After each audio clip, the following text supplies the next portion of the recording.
Good morning and welcome to this week's Grow, where we gather to recharge, organize, and work as members of MWEG. We are continuing our summer of Simply Connect. If you are unfamiliar with that, I will put a link to that in the discussion group. But this week we've been talking about within MWEG about connecting with cultures, and we are delighted to have Sheryl Ellsworth with us. She is an MWEG volunteer and a longtime educator who just recently moved from Utah to the metro Atlanta area in Georgia. So we are really grateful that she would join us today and talk about ways we can connect with other cultures. And Sheryl as well has been kind of working on with Utah Ed Equity, and it's helping us roll out some new things with our connection with them. So I'm going to go ahead and turn the time over to Sheryl. And if you have questions, you can put them in the chat or you can leave comments in the Facebook discussion group. Sheryl, go ahead and share with us today. Awesome. Thank you everyone for having me. I am just going to put a tiny plug in again that we are relaunching our education equity tenet of MWEG. The name, we're keeping it a secret right now, but get ready, and our website will be launched very soon. And we are excited about the work in Utah. I think a lot of people might say, like, you moved from Utah to Georgia.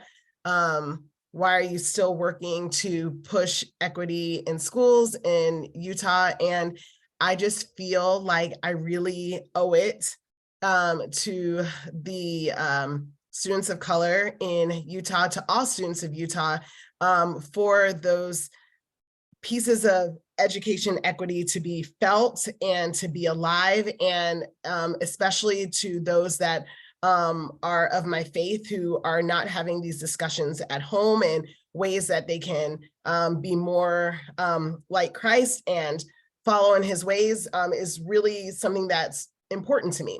So today I'm actually going to be sharing ways that we can continue to connect culturally by, let me go ahead, actually just share my screen with you all, by appropriately participating in celebrations. Celebrations are great, right? Like this month is June, and we just had a very important holiday, Juneteenth, which also happens to be my birthday, which I'm always like so excited to say, yes, I share a birthday with Juneteenth. But what's so interesting is I've always known that my birthday was on Juneteenth, but I think as a nation, we're just recognizing recently, like, what is Juneteenth? And there are more celebrations, where in the Black communities, there have always really been celebrations. And so we're going to talk a little bit about that.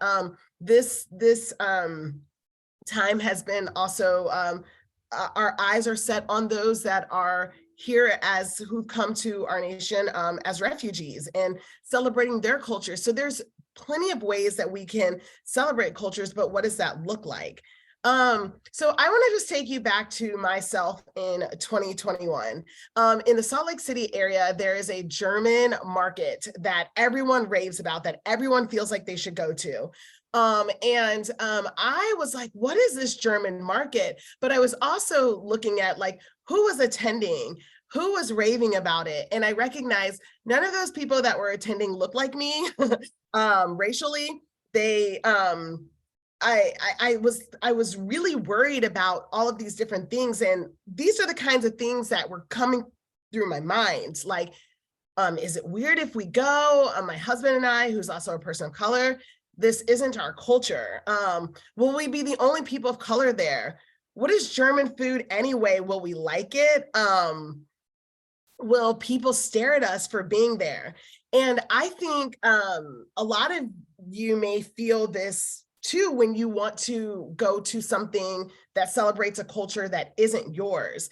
And these fears sometimes just keep us from going, which is really unfortunate. I'm here to report to you that we had a great time. were we the only people of color there? I'm pretty sure we were.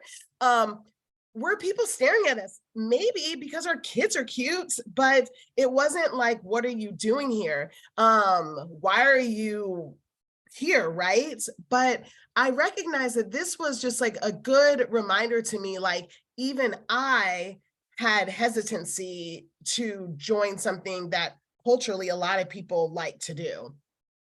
So I just wanted to give you 3 things to consider when going to celebrations. First, do pre-work or research about a culture.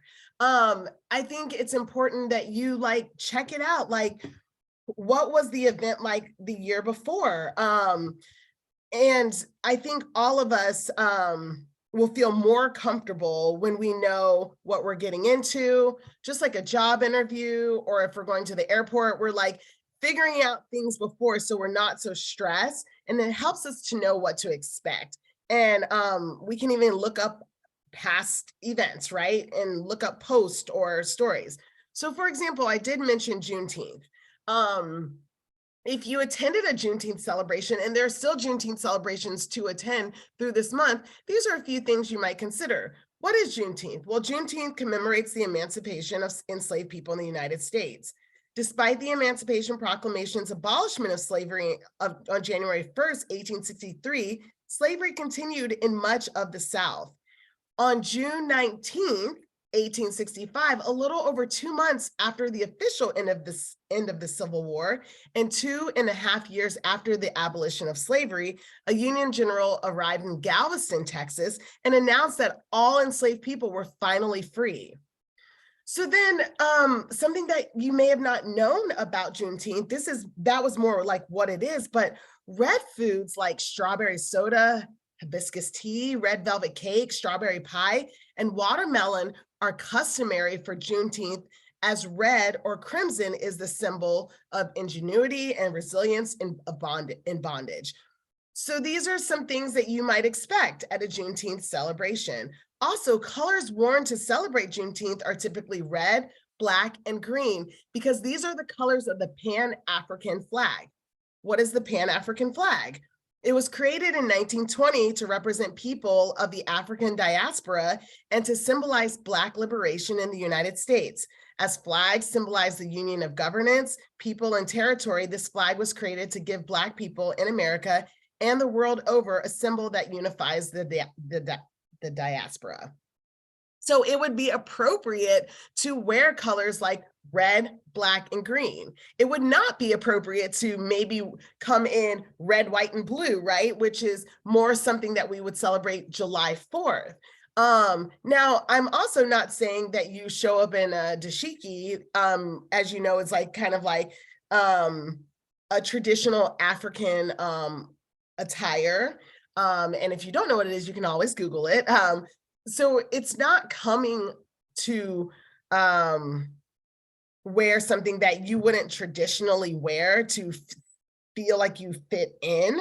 You can come as yourself, but you may want to know what are the colors to celebrate Juneteenth. Something else to consider: challenge your discomfort. It's likely that you might feel uncomfortable because it's new, or you might be the only one to look like you. But in asking yourself why you're uncomfortable, you recognize your biases and recognize it might be in your head.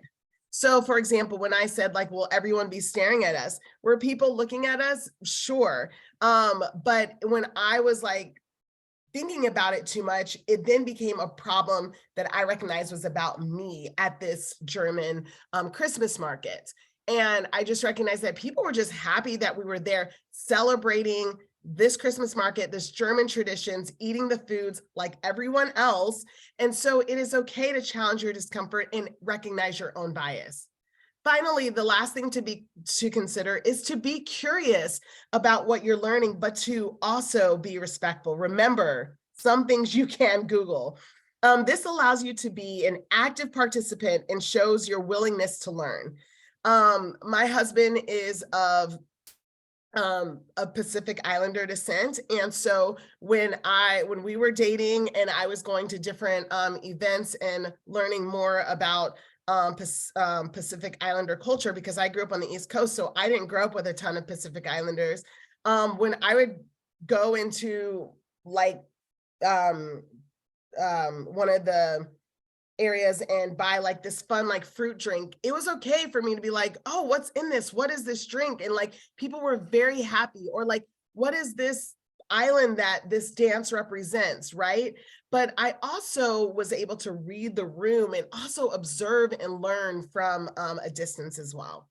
I know my time is up, and I recognize that most of you are joining away, but I just wanted to see there were any questions. Whenever I take any questions, I always throw out some quick norms that when people ask questions, to assume the positive intent, enable dialogue, not debate, and to be culturally humble. So Rachel, I don't know if there's anything that's coming up in your mind right now, but I'm just leaving some room for some questions. One thing I was curious about is when you personally celebrate Juneteenth, is that something you do like as a family, or is it something where you go out like to parades or within like the community? Is that like, Yes. Is that something Oh. like when we do 4th of July, we just invite some friends, have a barbecue, swim, whatever, like we Definitely. don't, and or Same sometimes thing. you go to a parade, right? So Same thing. Both. yeah, okay. So Yeah. sometimes it's very low key. Like we definitely take a moment to say like, what is today and like, why is it important? I've had, because my birthday does coincide, I've had Juneteenth like themed birthday parties where I did have red velvet cake and I did have strawberry soda and I did have these things to remember. I've also there years ago, I remember, again, before people were really thinking about Juneteenth, I had a party and I had friends come and I like shared this really awesome there's a show called Blackish and they did a whole episode about Juneteenth and I shared it. It was only 20 minutes long and people were so happy. I was like, hey, this is like a little bit more. And so about this day. And so, yes, we also will go to celebrations and it's awesome being in the Atlanta area because there were a ton of options. But yeah, generally locally, you can always find something.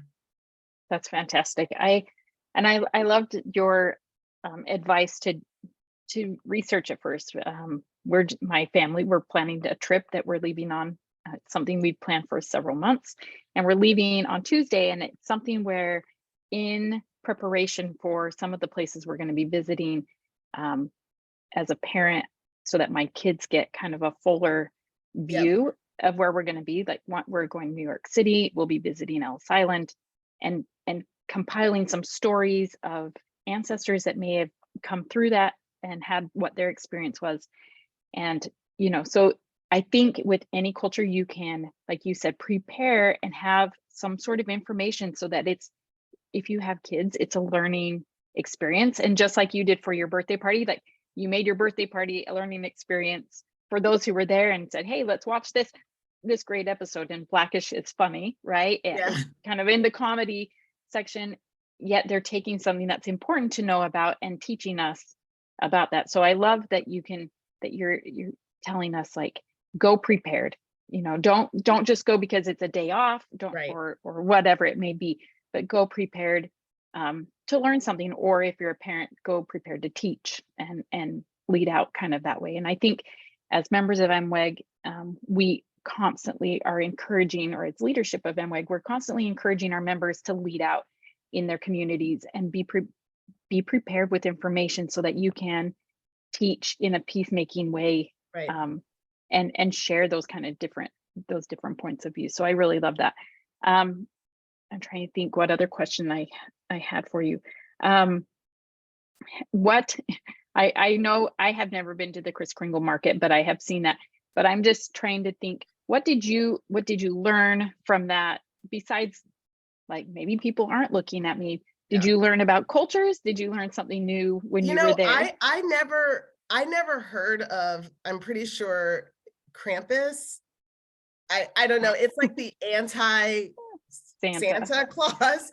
So I kept seeing these monsters sort of like around, and everyone else seemed to like be like, oh, da, da, da. So finally I like went up and I was like, I really don't know what you are. Like, can you tell me what this headpiece is? Like, I'm very curious, you know? And so again, I was, I mean, again, for some people they knew, and I just really didn't. The German culture is just not my culture, right? And I didn't, I happened to serve a mission in South Africa. So when I got there and saw that they had, in South Africa, they called it boerewors, but I think it was just like, it's basically like a long sausage hot dog in German. I don't know what the word is, but I was like, oh, okay, these are foods that I've like seen before. But again, I was a little bit nervous that I was going to be like, that we really stand out, and I was really nervous to attend, but it was a really great experience and we had a really good time and learned a lot. Yeah, no, that's great. It's great to see that like you went into something that was really popular within the community, but it's like, I'm not sure about this. I don't Is it totally my know. community? Like, am I allowed to be there? And I've seen a lot of people who feel like they can't go to celebrations like Black celebrations or Juneteenth or World Refugee Day celebrations and think like, well, will I be like the only white person there or something like that? And it's like, well, maybe. Okay, so then what? Like, why is that a problem? What can you do when if you are like, people, it's open to the public. They want the public to come. They want the public to learn. So come, be a part of it. Yeah, and I think that that part where it's like you were talking about, like read the room, see what the situation is. Like, is this somewhere I can insert myself and be part of the celebration, or is this somewhere where I go and I observe the celebration, right? Yeah. And some of I think that and there's a lot of things. Yeah, I can feel that people feel like, oh, am I taking up space? Like, is this for a certain group? And I'm like, if it's open to the public, it is also open to you, but also be considerate and be conscientious of things around you that like, yeah, maybe a time just to like cheer from the back and like kind of see what's going on. And that's okay too, but you are there and that's what matters. Yeah, I love that. I love that so much. Well, I'm just going to remind, so our Connect with Cultures for this week, if you have already done it, we would love for you to put in the comments of the discussion group what you have done to connect with cultures this week, or share a picture. We'd love when our members share pictures, but the list is listen to music from a different culture and share it. Maybe you can put it on your Instagram stories or something like, hey, this is something we're doing or dancing to in our kitchen today. Visit an international grocery store or restaurant. Look for opportunities to interact with others while there. Now that's something that's easy. My husband and I love to go and try new foods from different areas of the world. So that might be something. And we found a great place not far from our house. And so as we were sitting there, we start talking and asking questions like, you know, you can start your conversation about the cultures by saying, tell us about this food. Now, what is this, or what is this typically, you know, just asking questions about the food. Like, so that is something that's great. So another one was check out books about other cultures from the library, let a librarian help, or check out the MWEG book list, then share with other people, share what you found. There have been some really great suggestions for books on other people's sites this week for Juneteenth of books that you could read with your kids. MWEG has had some great ones that they've had discussions about, so you could look at that and then you can go back and watch the discussion. Another one was visit an exhibit, museum, monument, performance, religious service, or cultural event. Bring a friend or neighbor, which is, you know, like we were just saying, a lot of those were last weekend for Juneteenth, but there are going to be all summer. I feel like is a great time to really, you don't have to do it just this week, but figure out how you can put that into your summer schedule to really to have your eyes open to something different. And like you said, something that maybe is makes you feel a little bit uncomfortable, but that is learning that it's a growth experience. And volunteer in your community among a population you don't normally spend time with: refugees, immigrants, homeless, elderly, LGBTQ. And I'm going to say for our family, we found through MWEG Arizona, through our chapter, somebody had posted about heat relief packs. So that's something our family's going to go do. It's an interfaith. It's an interfaith event in Phoenix. And so we're taking some supplies that were on their list of things they needed, and they are for the homeless in Phoenix. It's really hot, and it's just getting to be that time of year where it's really, really hot and dangerous for people to be out on the street. So that's something that our family's going to try. And just different things. So look on your community calendars, look on your interfaith event calendars. See, Facebook actually is really great to find events in your area, like, even though it sometimes is a tricky place. But those are some suggestions that we have. Sheryl, thank you so much for sharing with us and your experience. Merinda Cutler is with us. She is our MWEG Advocacy Director of Shoulder to Shoulder, and she even put in the chat to look at some of the books on like the immigrant refugee book list, kind of things like that, right, Merinda? Yeah. Yeah, this is just the list that we've compiled over the last year, really, and it's got a lot of great books specifically about refugees and immigrants. But I really loved that you brought up our unsheltered populations in our cities, because I've done a lot of work with that, and I'll share, if you do live in the Salt Lake Valley, there's a volunteer opportunity that I'll share in the chat as well, to connect with our unsheltered neighbors, really.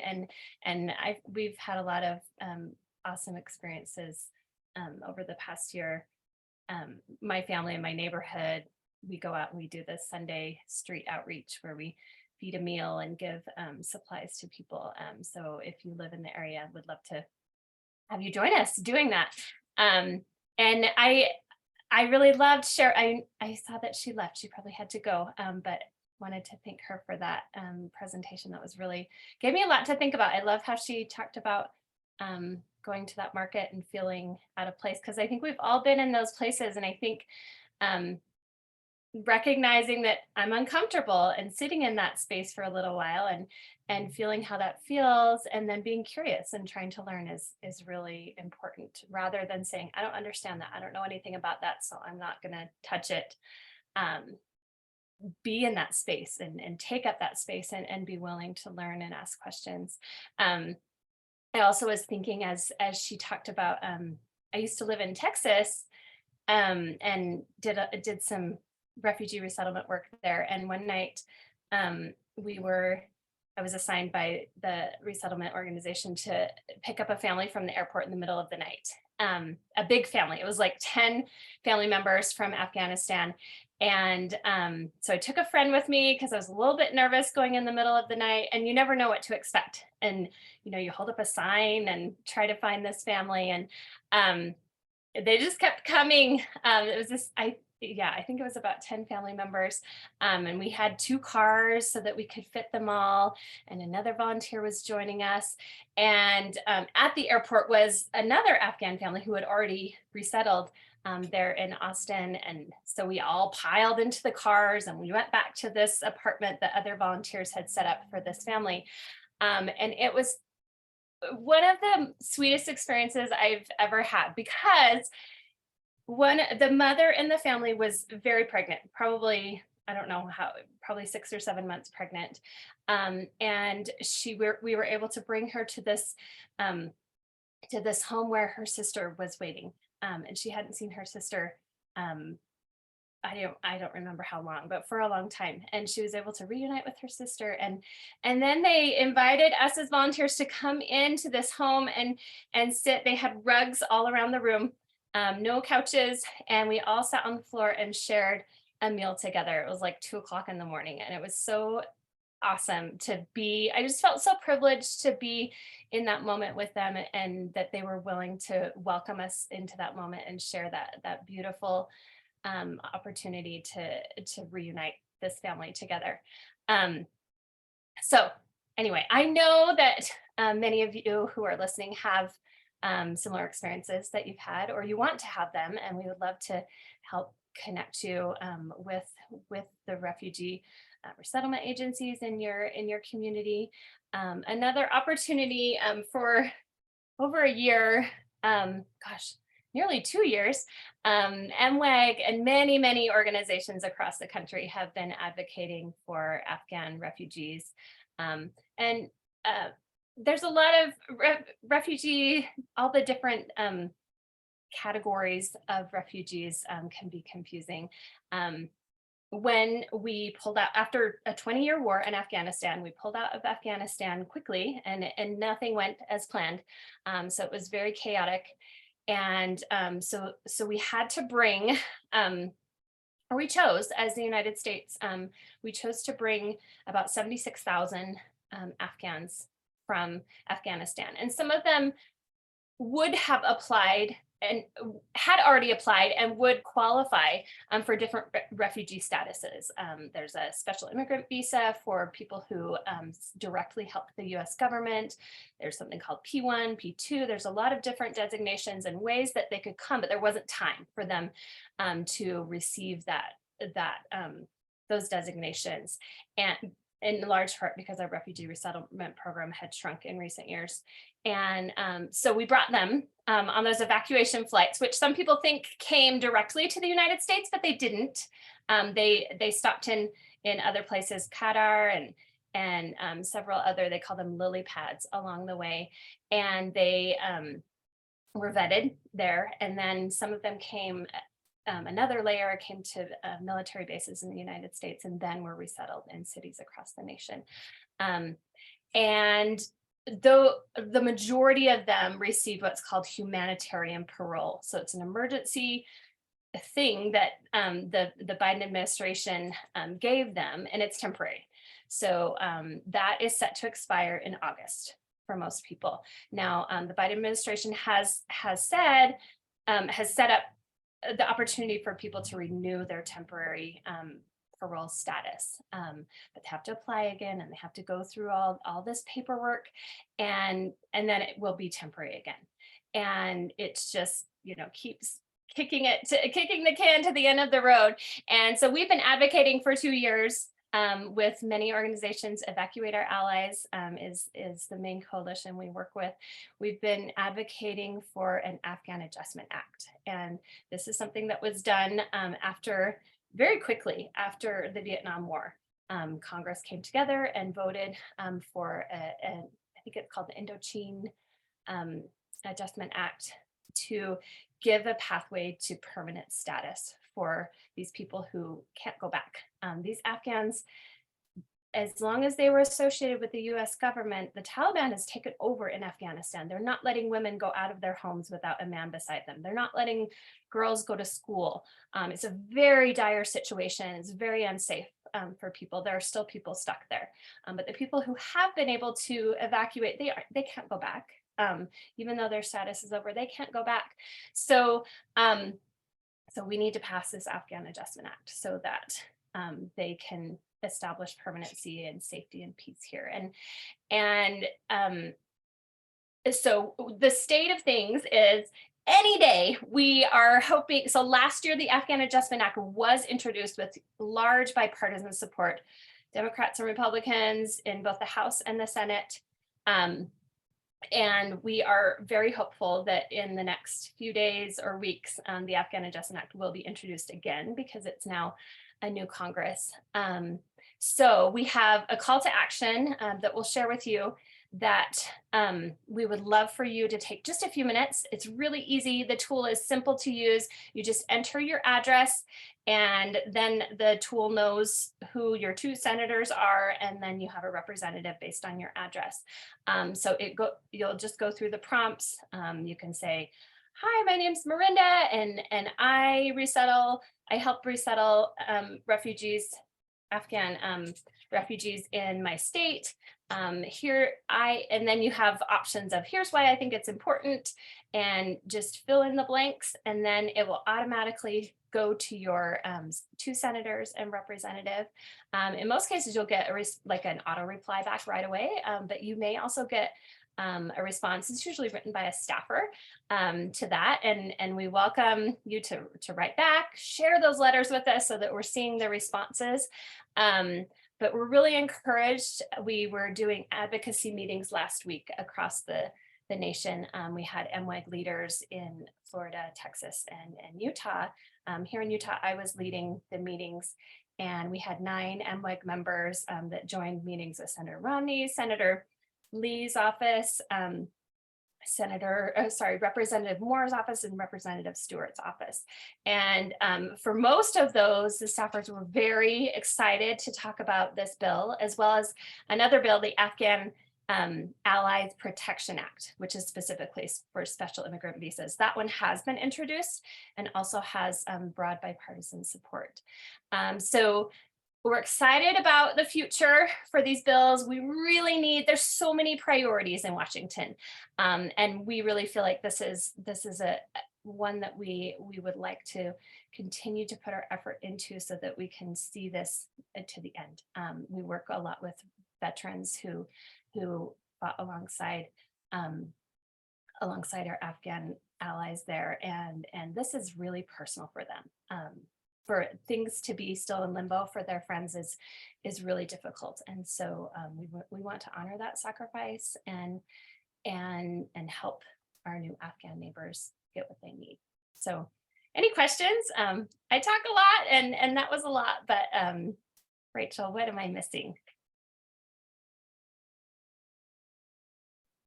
No, I think that covered it. I put in the chat the library piece for anybody that is interested. You can read the official statement on our obligation to our Afghan allies, which is in the MWEG library. And then I also put a link to the letter writing tool for the CTA. If it's really easy and user-friendly. So you just click on it and you put your information in, like Merinda said, there's prompts to help you write it, and then you can go through and personalize it and put your own experience if you have it. If you are a veteran that has experience with Afghanistan and with this, and it's important to you, we put that experience in there. If you have other family members maybe, or neighbors that have experience with this, if you are neighbors with an Afghan refugee family and you've gotten to know them, we would ask you to advocate for them.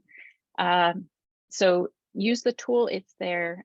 And if you have more questions, the MWEG library has a fax page if you have questions about that as well. So we have a lot of resources, so you can learn about it, and then you can make your decision of how you want to write your letter if it's something that you don't know very much about. So and Merinda has helped, like she said, we've been working on this for a couple of years, and we are really eager to see some movement on it. So please, send those letters and tell them you support it. So yeah, I think that's pretty much everything. But that would be a great way, as we're circling back to our Simply Connect, this is a great way to connect with cultures, to learn about the Afghan Adjustment Act and the Afghan Allies Act. Learn about it and then advocate for it. That's something that we really encourage our members here at MWEG to do. Is this is an easy advocacy tool. The letter writing tool is a really simple way to have your voice heard and to reach out to your representative. So I think my representatives now see my name because I've sent a few letters now that they know who I am. So love maybe. that.